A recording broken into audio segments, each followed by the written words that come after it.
I'm going to show you guys how to make sourdough bread from home that doesn't take very long to do and tastes really good. It's got good, rich, full flavor. It tastes better than anything you're gonna ever get from the store. So to make the bread, for ingredients, we're gonna need flour, bread flour if you can get it. Unfortunately, I'm stuck with all-purpose flour right now, and it produces less gluten than bread flour, which is kind of a pain, but it is what it is. Canola oil, whatever oil you like. Salt, sugar, a bit of milk, water, yeast, an egg, and some sourdough starter. So all of the measurements for all of these ingredients will be in the recipe. So now I'm going to tell you about the sourdough starter. This is my starter. It's been going for months. To make a starter, you have to do it, of course, a couple of days before you want to actually make bread. You're just going to take about half a cup of flour and half a cup of water, or maybe a bit more water than flour. And you just mix it up to a nice slurry. It should actually be more wet than dry. It's not going to be like the dough. It's going to be like kind of a soupy texture. It's going to, if it's wetter, it'll develop a bit more of the lactobacilli that gives this sourdough its distinctive taste. If it's too dry, it'll be yeasty. It'll also, of course, dry out and form crusts and everything like that. So anyways, every day, you actually have to pour a bit of the sourdough starter out, particularly the liquid that rises to the top. You're gonna add a bit of water and then add a little, like a tablespoon or two of flour and mix that in nicely. Cover it with saran wrap and leave it in a cooler spot if you can. For tools, we just need a mixer. We're gonna need a spatula, a dough hook, and a mixer spatula. And that's it. So let's get started. Okay, we're gonna get started by proofing the yeast. So into this bowl, I'm going to, I'm going to start with a tablespoon of sugar.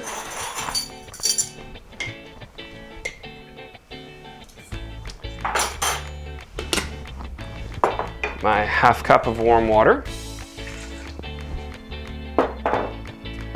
And then I've got a tablespoon of yeast.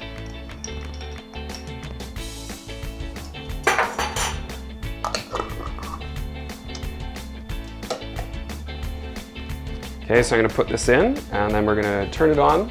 We're gonna mix this up and we've got to leave it for about 10 to 15 minutes just for all the yeast to to hydrate so that it'll mix nicely into the dough.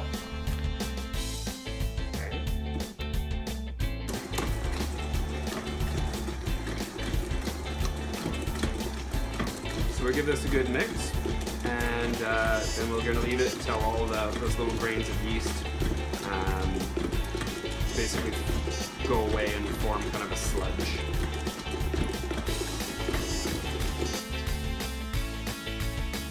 Okay, so our yeast concoction has hydrolyzed. So we're going to keep going. I'm going to add in a third of a cup of oil.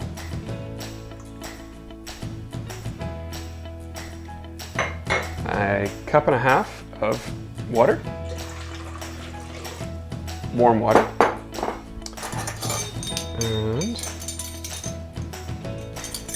2 teaspoons of salt. I put the salt in last. Salt actually strongly inhibits the growth of yeast. So if you put it in first, you can actually shut the yeast off altogether. Nothing will grow. And then a cup and a half of sourdough starter.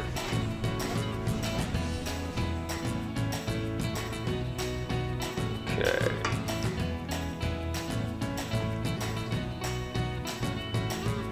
Great. That sourdough starter should have a nice kind of very sour smell to it. And that does. Okay. Now I'm going to mix these together.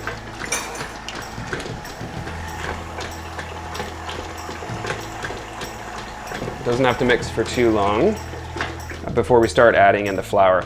Now, the instructions say, or your recipe I should say, says to add in 4 cups of flour, continuing up to about 5.5 cups. Flour, you can't measure by cups. If you wanted to measure something, you could do it by weight. But even then, it depends how much moisture is in everything else, all of your other ingredients. So the best way to do it is to have an approximate idea of how much flour you're going to want to put in, but actually just do it until it's got the right consistency and feel. So that's what we're going to do today. I am literally just pouring it directly from the bag.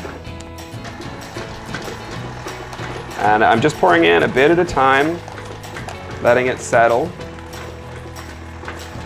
letting it get mixed in. It's going to add up to probably about 5 cups in the end. It's really important not to obviously put too much flour in. Okay, so I do this, I let the flour get mixed in really well so we don't have much in the way of lumps anymore.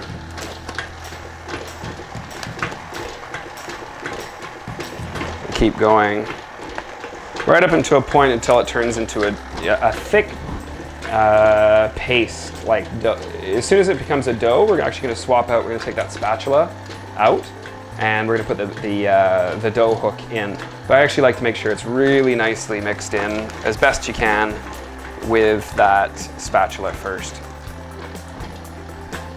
Does a very good job. Whereas the dough hook right now wouldn't do much for you.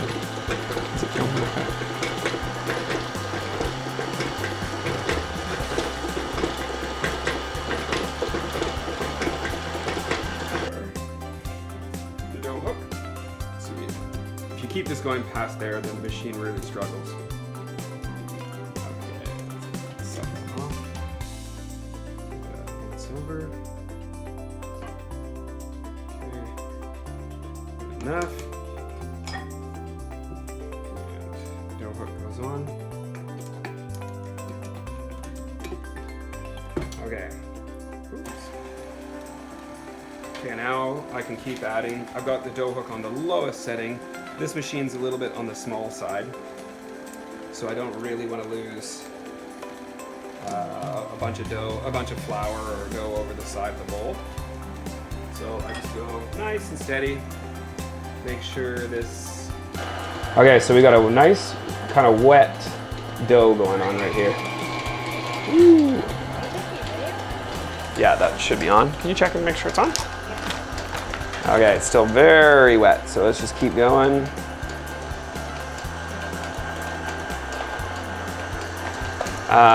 It takes the flour a little while to absorb the moisture.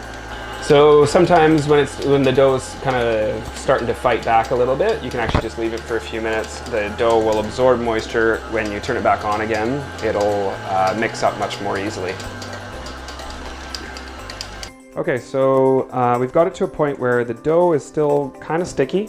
It's stopped really adhering to the sides, so the dough has just kind of started to pull off of the sides of the bowl. It's around this stage that, you know, it'll still stick to my fingers, but it's starting to feel a little bit drier. So now is when we really need to really develop the gluten. So we really need to knead this dough a lot. So we're gonna actually just turn the mixer back on.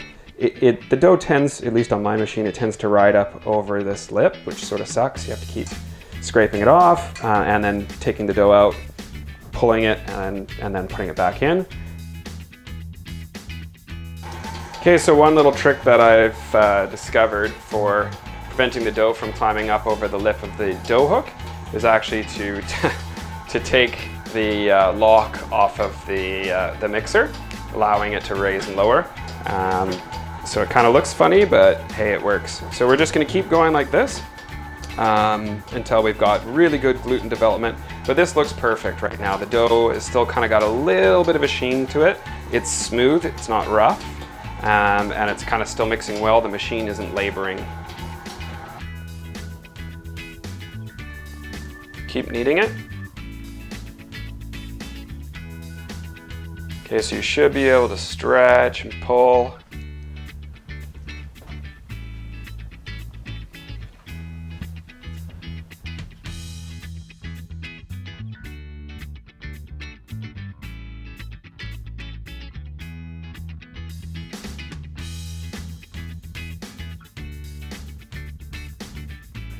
Okay, welcome to day 2 of our home cooking show. So the dough has risen overnight in the fridge. It's pretty sticky, and that's just fine. So I'm gonna get it out of the bowl. It's gonna be a tiny bit messy. As you can see, still a nice wet dough. Get it off the saran wrap. Before I go any farther, I'm just gonna actually lightly dust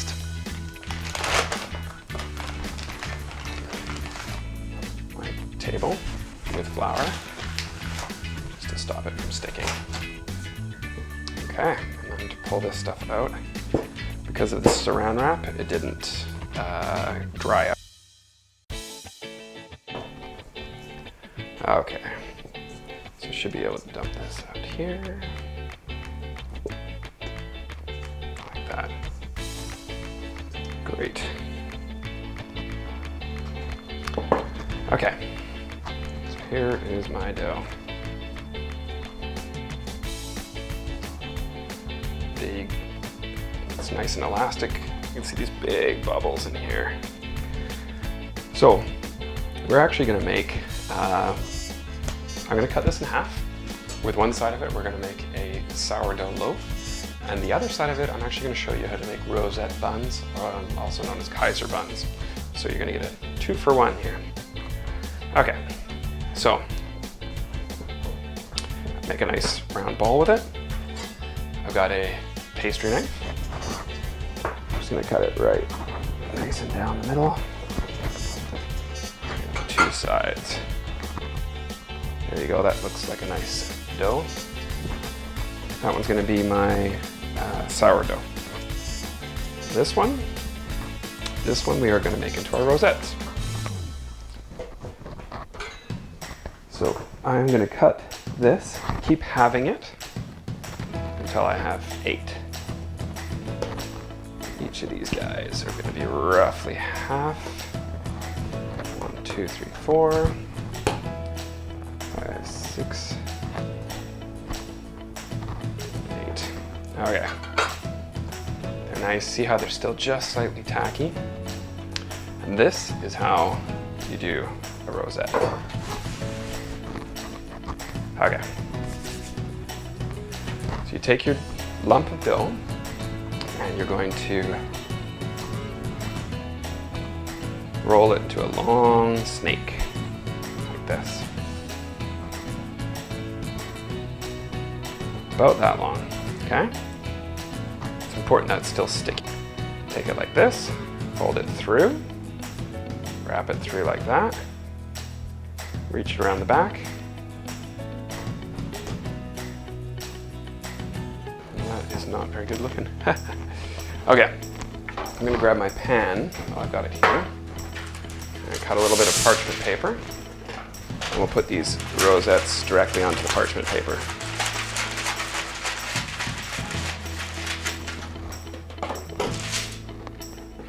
Okay, that one.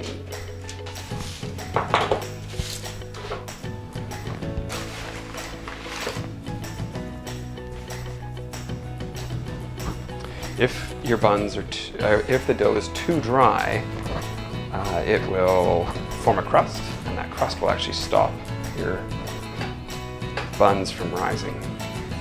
Okay, there's a good one. Okay, fold it through. Like that. Like that.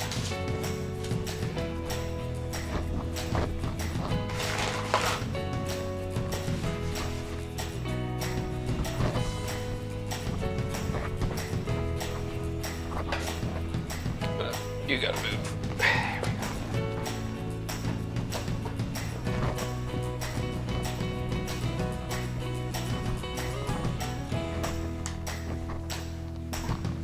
Okay, here's a good one. Like that.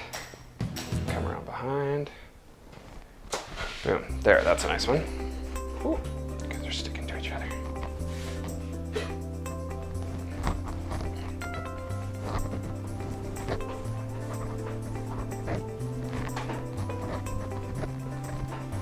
Okay. This one, same thing. thing. Nice big. Ta-da!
Okay, so it's been a little over 2 hours. Unfortunately, I overproofed it a little bit and our bread's got a little bit flat, but that's not the end of the world. They're still gonna taste great. So I'm gonna take the saran wrap off. If I'd greased the saran wrap beforehand, it would not have done this with a little bit of vegetable shortening, but no big deal, I'll just go slow. So what we're gonna do is we're actually gonna do an egg wash over it. The egg wash does two things. It adds a very nice flavorful crust, which is well worth it on its own, but it actually also stops it from forming a premature crust. Okay, for our egg wash, we kind of want just roughly equal portions of egg and milk, and we'll put in just a little bit of sugar in there. You can do honey as well if you like instead. No big deal. Should have done the egg and then the milk, but no problem. Just a little whip. Yeah, I totally did that backwards. It was supposed to be egg then milk. And a little bit of this. Like a teaspoon. That's lots. It's a nice pastry-like crust. The egg really needs to be mixed in well. You can't just give it a loose mix. It's got to be done.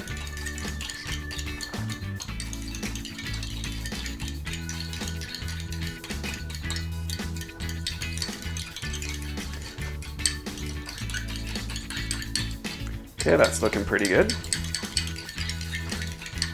Sometimes I put a little bit of salt in there too. Okay, now for painting the crust, I'm actually going to get my assistant in here to do that for me. So just going to start around the outside and paint all the way up. Can I do a little bit? Okay. So like that. That's good.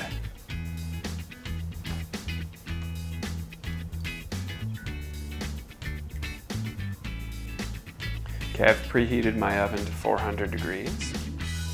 Put a rack in the middle. There we go. We're gonna cook this sucker up first, or bake it up. Okay, that looks good to me. Now I did overproof a little bit, so unfortunately it's a bit flat, but that's what it looks like.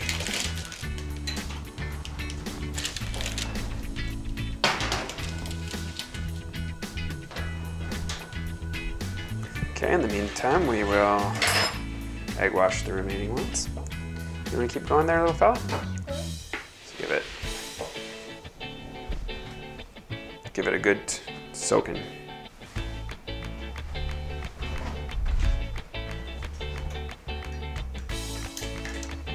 They're a little bit flat. Okay, and these ones are going to go in the middle here. Okay. Bake at 400 degrees Fahrenheit for 15 minutes. After 15 minutes, cover them with tin foil and bake for another 5